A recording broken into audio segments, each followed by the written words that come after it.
My name is Sayla Morin, and I've always been the type of person to fight for what's right. To do what's fair. To make sure that, no matter how tough things get, I protect the ones I love. But it was hard to hold on to that ideal when it felt like the people I trusted most had forgotten what loyalty really meant. It all started with Mira. She was my whole world.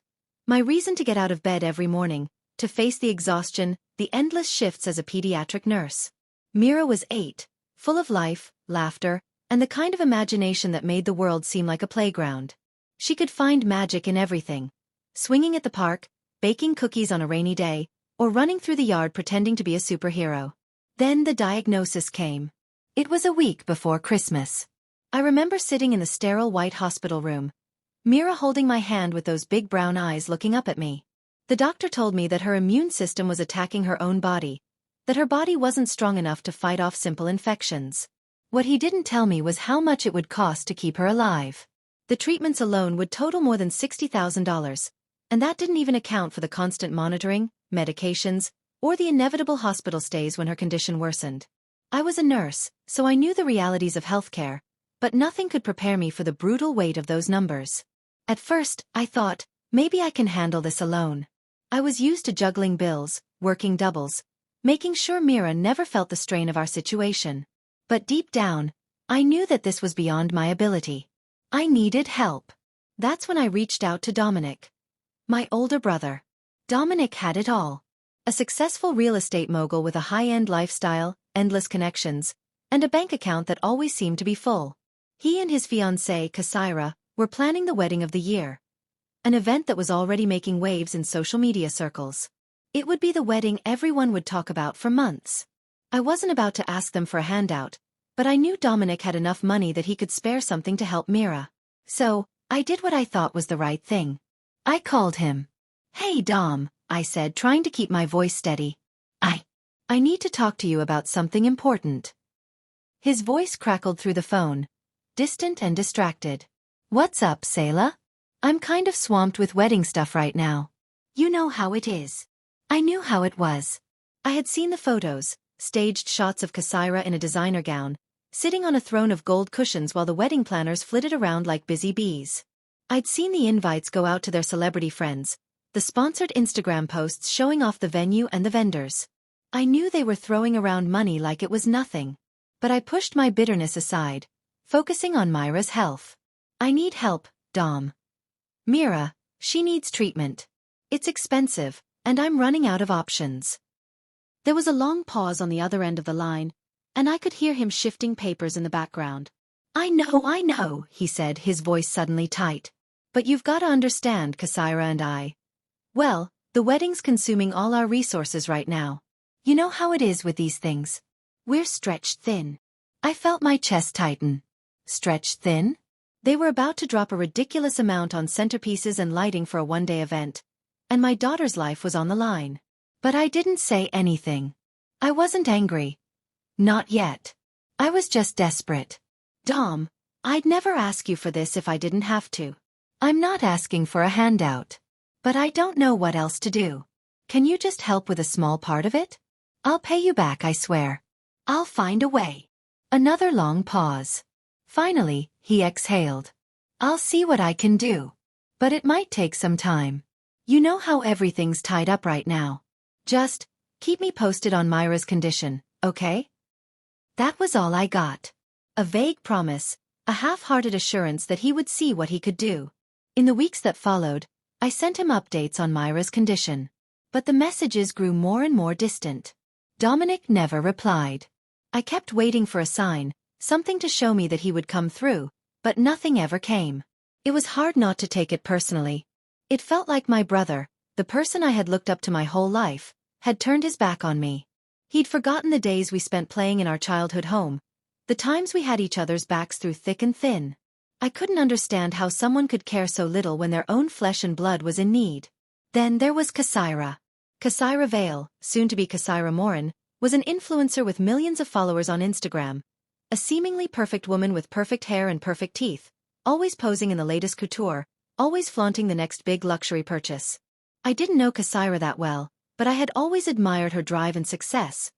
Until I realized it was all a facade. The amount of money they were dumping into this wedding, the lavish, extravagant details, was beyond anything I had ever imagined. Every post screamed, "Look at us. We have it all." And they couldn't even spare a moment for my daughter? That's when it hit me. They weren't just ignoring me. They were actively choosing to prioritize their public image over the life of my child. One evening, while sitting in my tiny apartment, scrolling through Kasaira's latest wedding update, I saw a post that made my blood boil. It was a picture of her in a $25,000 wedding dress, surrounded by expensive floral arrangements and a massive, glittering chandelier. The caption? "Living my fairy tale. #grateful #forever and always." I could barely breathe as I stared at the screen. I should have been happy for her. I should have told myself that maybe this was just how rich people lived. But I couldn't. Not when my daughter was fighting for her life. They spent what I needed on napkin monograms and imported orchids. It wasn't just the money that stung.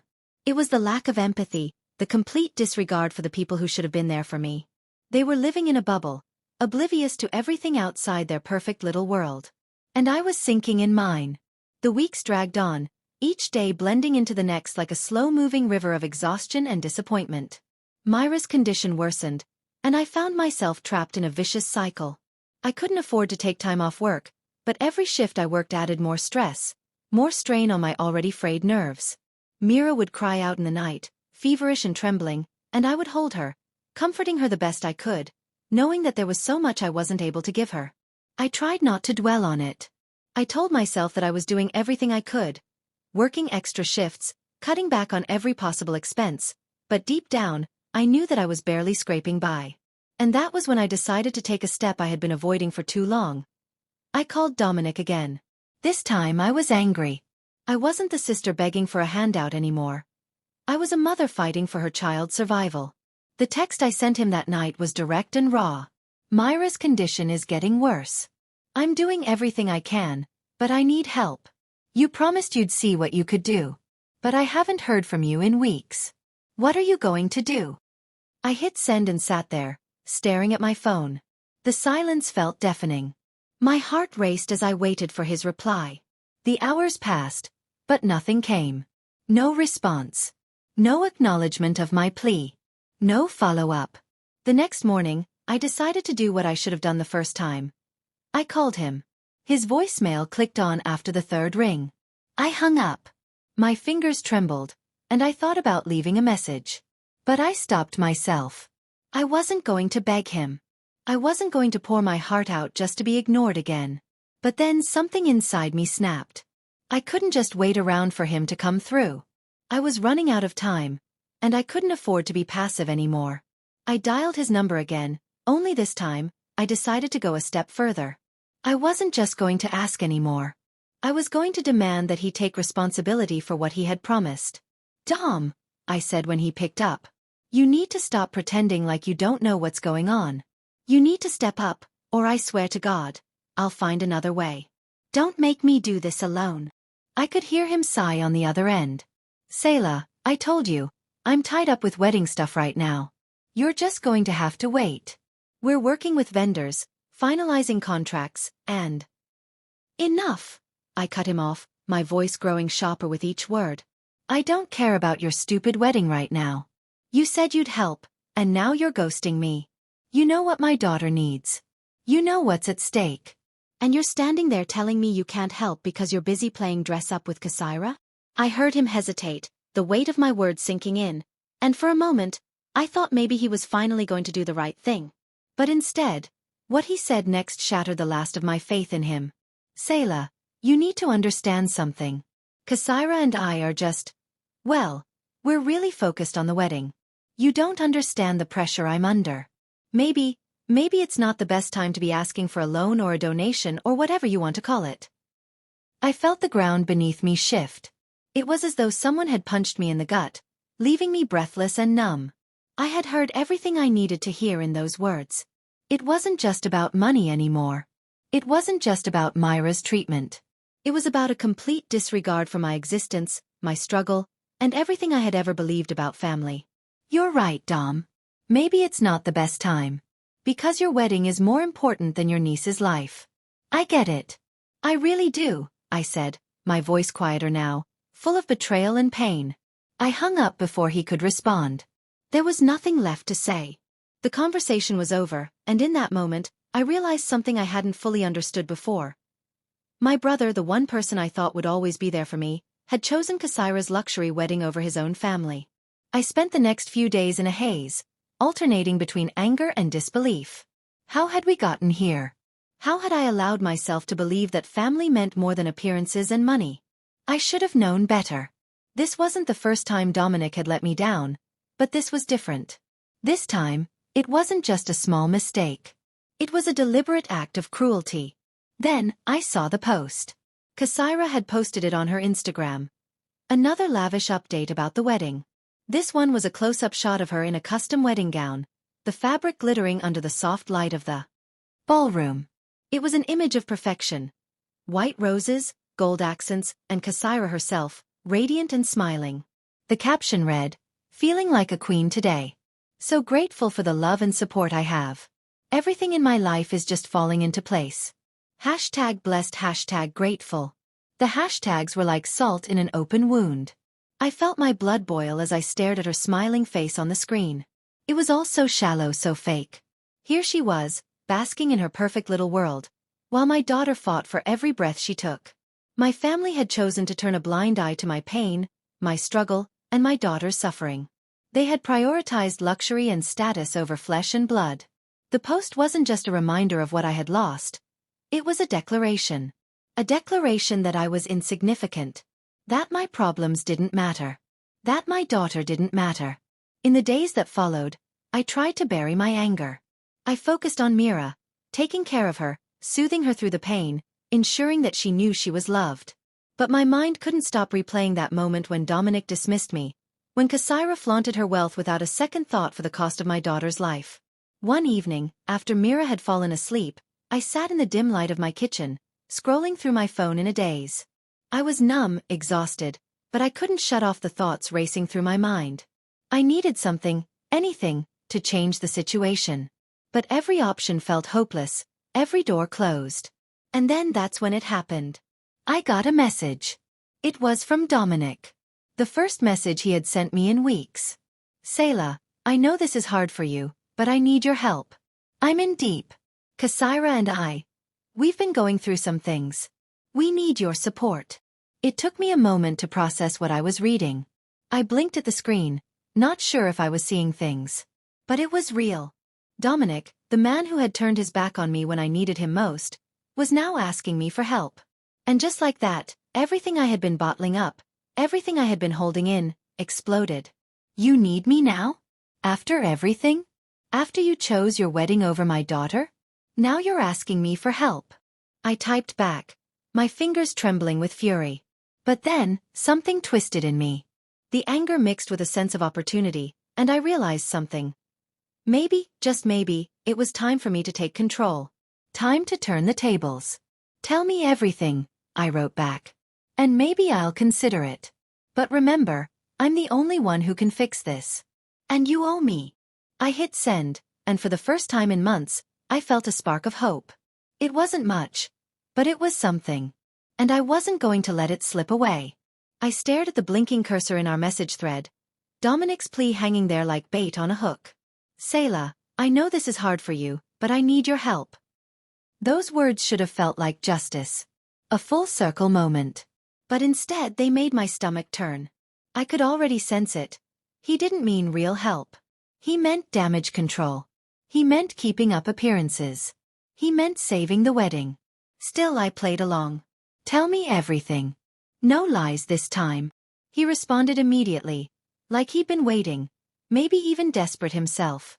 And his reply? It was chaos. Kasaira's father had pulled out of the wedding funding. Apparently, he had discovered something that made him furious. Something about Kasaira's finances and a separate investment she had made without his knowledge. Rumors were swirling about a loan she'd taken out in Dominic's name, using fake documents. The $600,000 wedding, private villa, designer gowns, orchestras, was now a financial time bomb. They had no way to pay the final vendors. And worse, the venue was threatening to cancel their date unless they settled the remainder within 72 hours. Dominic was spiraling. We need someone the family trusts. Someone with authority. I was hoping. Maybe you could step in, talk to Mom. Convince her to loan us the money. She listens to you more than she listens to me. I laughed. Aloud. After months of silence. Of isolation. Of watching Mira suffer. Now, because he and his fiancée had been reckless and entitled, I was suddenly the one Mom listens to? He went on. Kasaira's parents are pulling their name from the guest list. If we can't fix this, the entire event will implode. I know it sounds crazy, but if you could just talk to Mom, maybe. There it was. It wasn't about me. It wasn't about Mira. It wasn't about doing the right thing. It was about saving face. Protecting their names. And somehow, once again, I was the disposable fixer. The one to quietly absorb the shame and clean up the mess while they basked in the spotlight. But this time I had a choice. This time, I had leverage. I didn't respond right away. I needed time. Not to think but to plan. The next morning, I dressed Mira gently, tucked her meds into my bag, and we boarded a bus to my mother's house. I hadn't seen her in weeks, not since she snapped at me for always being in need, while gushing over the lace detailing on Kasaira's custom veil. But today, I walked in with fire in my chest. She was sitting on the veranda, cup of tea in hand, scrolling through wedding pictures on her iPad. Sayla? She looked up startled. We need to talk, I said, brushing past her and into the living room. Her mouth twisted, irritated. If this is about money again, I told you. It's not about me, I said flatly.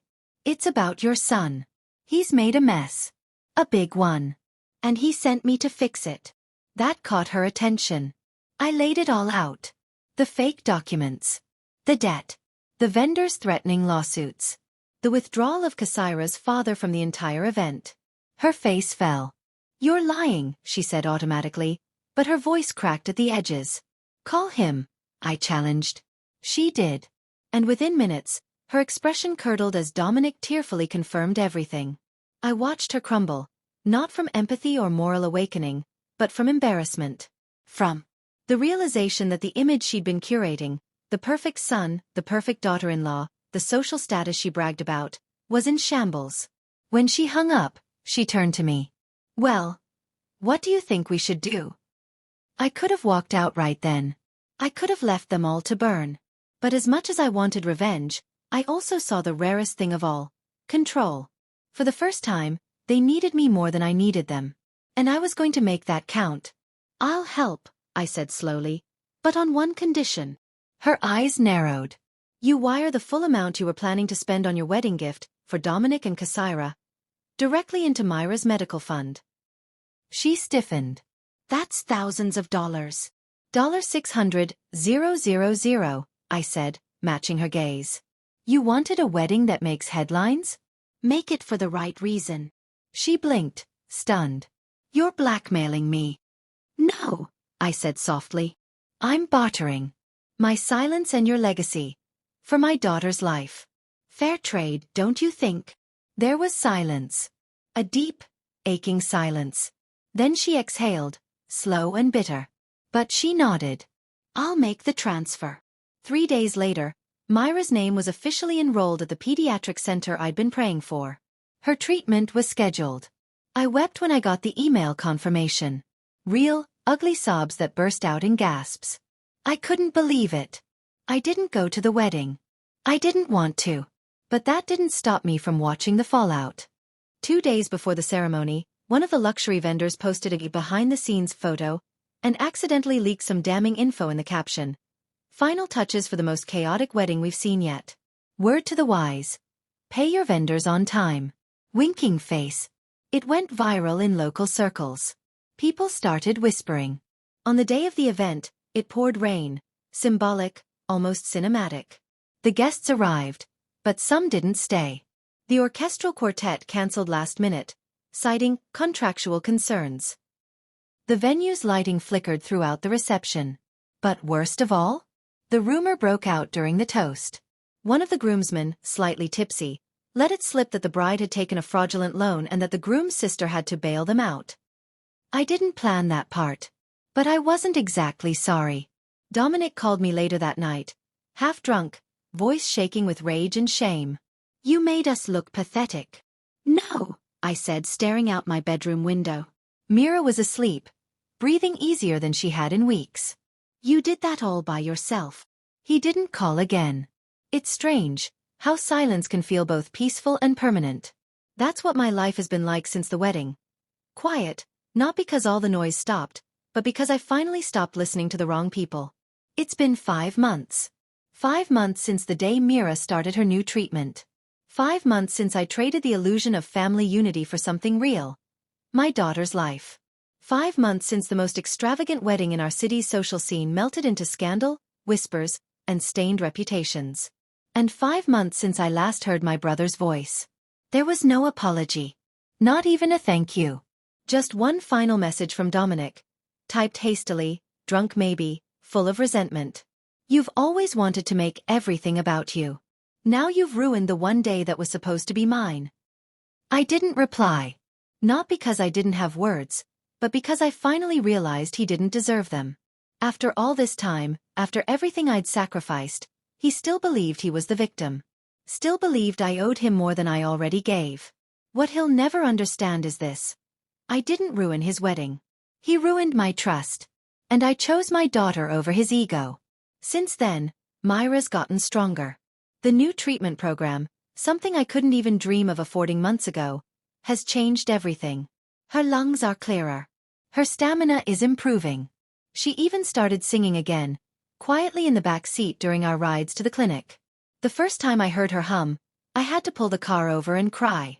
Not the kind of cry I'd been doing for years, those tight, exhausted sobs, but the kind that feels like your body is finally letting go of something it's carried too long. Every morning, when I pack her little bag with snacks and medical forms, I remind myself, she's here. She's healing. She's alive. And not because someone handed us a miracle, but because I finally stopped waiting for my family to become what they were never going to be, and started being what Mira needed most. A mother who would choose her. Again and again. People still talk about the wedding sometimes. In my neighborhood. At the local coffee shop. Did you hear what happened? Weren't they the couple who? Most don't know my part in it. I keep it that way. I don't need credit. I don't need revenge. Watching it all unravel was never about vengeance. It was about clarity. Seeing things for what they truly were. My mother rarely calls. She sends gift cards now. Grocery vouchers. Random wire transfers labeled, "For Mira." It's her way of atoning without admitting she was wrong. I don't reject them. Not anymore. If she wants to contribute to her granddaughter's life now, she can. But we no longer play pretend. We don't exchange small talk or family updates. We're not pretending to be close, because we never truly were. That's the thing about betrayal. It burns away all illusions. And what you're left with is truth. Sometimes the truth is ugly. But sometimes, it's liberating. Cassira and Dominic are still married, at least publicly. Their pictures are carefully curated again. Sunset dinners, luxury getaways, soft launch posts of their couple's counseling sessions. It's all polished. But I see the cracks. I know those cracks. They look like forced smiles and captioned overcompensations. They look like people desperately trying to restore an image they know has already slipped away. I won't lie, there's a part of me that still grieves. Not for them. Not for the life they live. But for the version of me that kept trying to earn their love. That woman, desperate to be seen, to be believed, to be invited in, she's gone now. And I miss her in a strange way, even though I know she had to go. Because she was always bending, always apologizing, always waiting. For a phone call. For an acknowledgement. For a seat at a table that was never meant to include her. So now, I build my own table. It's smaller. It's not made of marble or set with crystal. But it holds me and Mira, and sometimes that's all you need. We eat dinner together each night. Chicken soup on rough days, grilled cheese on good ones. She tells me about her dreams, about the boy at school who gave her a crayon, about the nurse who lets her keep the thermometer sticker. These small moments? They're worth more than any wedding venue or designer dress. There's one moment I go back to often in my mind. It was the night after the clinic confirmed Myra's treatment had begun. She was asleep on the couch, her head tucked into the crook of my arm. The room was dark except for the glow of the TV. A rerun of some old cartoon was playing. And I just held her. No tears. No racing thoughts. Just a stillness I hadn't felt in years. In that moment, I realized, I didn't just survive what they did to us. I ended it. I stopped the cycle. I drew the line between their selfishness and my child's life and said, no more. Do I forgive them? Not yet. Maybe not ever. Because forgiveness isn't owed. It's earned. And they haven't even tried. But I'm no longer carrying that bitterness like a shield. I don't need it. It's heavy, and I have better things to carry now, like hope and healing and Myra's laughter. So no, I don't regret anything. Not the confrontation. Not the condition I gave them. Not the silence that followed. Because they spent $600,000 trying to build a fantasy, and in the end, they had to come crawling to the woman they thought was too much, too poor, too inconvenient. And that woman? She said yes, but on her terms. She said yes, not for them, but for her child. And that changed everything. If you've ever been the one they overlooked until they needed you, if you've ever had to choose between family obligation and self-respect, then you'll understand why I did what I did. Some people might say I should have walked away completely. Others might say I should have helped without conditions. But when a family treats you like an afterthought for years and only remembers your name when their world is falling apart, you have to ask yourself, are you saving them? Or are you saving yourself from becoming like them? I chose the latter. And I'd do it again.